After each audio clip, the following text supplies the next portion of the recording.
Hi and welcome to Q&A. Each week on TV we run out of time before we can get to all the questions you want to ask. So here's a bonus question for our panel to answer and you to share. It comes from Colette Burnell. Oh, hi, this is a question for Stephen mainly. In light of the huge government revenues obtained through gambling, do you see any shift towards a more enlightened approach to the morality of raising money, regardless of the loss of social capital? Have bureaucrats ever done the maths of revenue raised versus the cost of social and health effects of problem gambling? Oh, geez, if there's one industry we don't want to be building up, it's gambling. I mean, 25 billion a year we lose. We're the world's biggest gamblers. We're 40% worse per capita than the next worst country, which is Singapore. So the problem is the states have got no money because the feds get all the 200 billion from income tax, 80 billion from company tax. States do all the heavy lifting, have none of the money, so they desperately issue gambling licences like confetti and they get 6 billion of the 25. So we need the feds to come in, support the states better, deal with that lopsided funding system and then just wean us off all these gambling ads and the 12 billion lost on the 200,000 pokies and just does enormous damage, bleeds small businesses dry competing with these giant clubs. And it's embarrassment for Australia. We're the world's biggest gamblers and we've got the lowest smoking rate in the world. How can we get two sin industries so different at a policy-making level? It's ridiculous. Let's go around the panel. Heather. I totally agree with Stephen. I'm against the gambling industry. But I think if you look at what we've done on tobacco, you know, you put a big tax on tobacco, it's a very regressive tax. It actually penalises poor people much more because they have to spend more of their income on tobacco. It brings in 11 billion. It does. And yet it's had quite an important impact on tobacco consumption. And so I think we can learn something from that experience. Couldn't you simply ban poker machines? Well, I don't like poker machines. I mean, I'm a bit of a liberal in the sense that people should be able to make up their own minds, but I do think there's addictive behaviour built into this sort of stuff and it breaks up families and it's a very sad situation. So I think we have to be rational about it. James.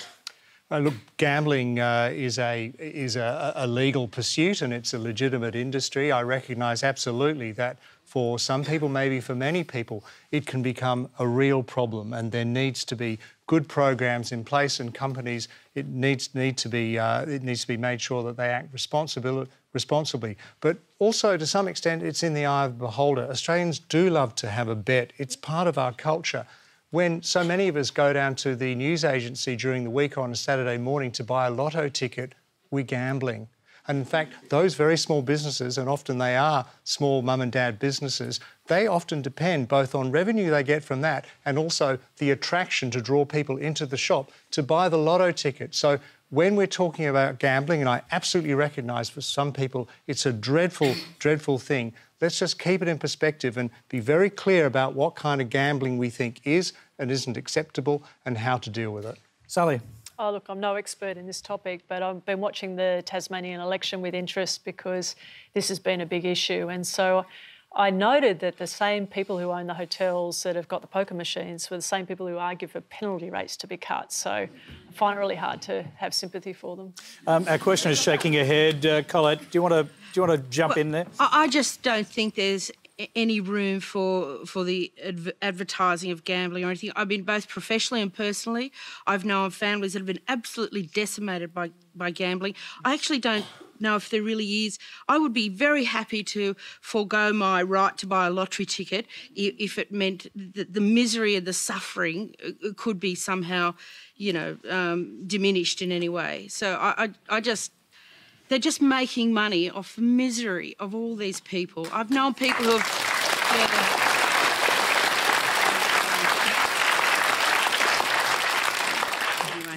Nothing wrong with lotteries, it's the pokies. I mean, even the Catholic Church owns a couple of thousand poker machines. The Labor Party's got 1,000 machines. The CFMEU owns 400 in Canberra. So about 20 million of the CFMEU's 200 million of assets is in pokies. So it's in so many institutions. It's partly why it's so embedded. And that's where most of the harm is done with the pokies. So keep the lotteries going, James, that's fine. Keep the horse harmless racing flutter. industry. Horses is Horse great, racing, massive employer. Yep. No one gets employed with the pokies. Steve, it'd be technically possible to ban pokies, wouldn't it? Well, they don't exist in some WA. states. WA, they're banned, and Tasmania, they're going to end the contracts in 2023. Everywhere else in Australia, they're perpetual licences, so it is harder. Let's just hear from a dispassionate economist.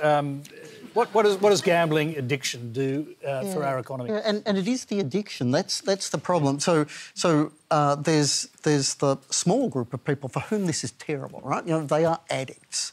And it doesn't matter how much we tax it. So I don't actually have a problem with taxing, taxing smoking, taxing alcohol, slowing it down.